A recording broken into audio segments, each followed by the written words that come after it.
अनदेखे अनजाने किसी क्षेत्र से तैरता हुआ एक शव भगीरथी में नजर आया।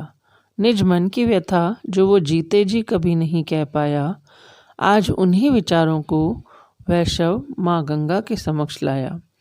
हे पुण्य सलिला पतित पावनी माँ गंगा, तुम्हें शत शत प्रणाम।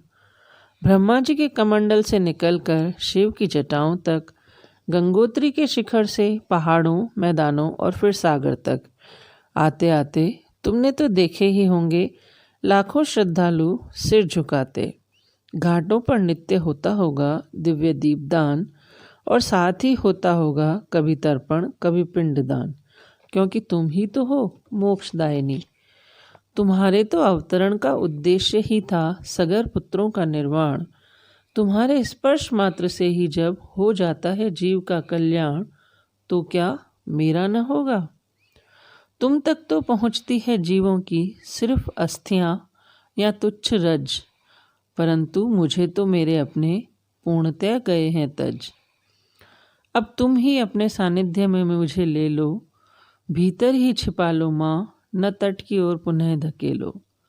मुझे विश्वास है तुम मुझे अपने आंचल में भर लोगी और फिर से मेरी ये दुर्दशा न होने देगी, क्योंकि तुम तो माँ हो ना। वो सब जिन्हें जीवन भर मैंने अपना माना, परिवार ही है मेरा सर्वस्व, उसे ही सब कुछ जाना।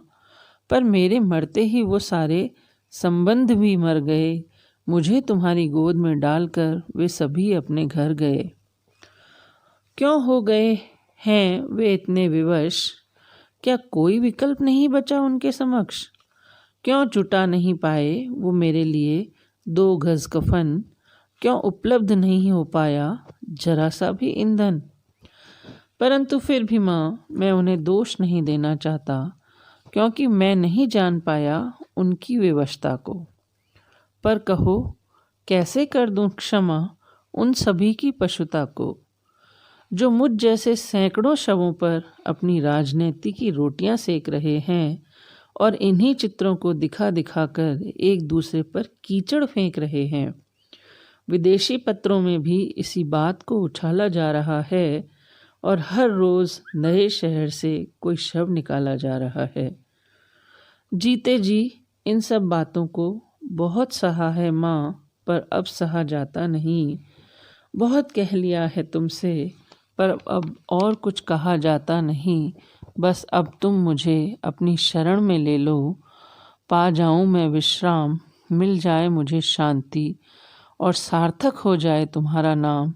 हे मोक्षदायिनी गंगा, तुम्हें प्रणाम, तुम्हें प्रणाम।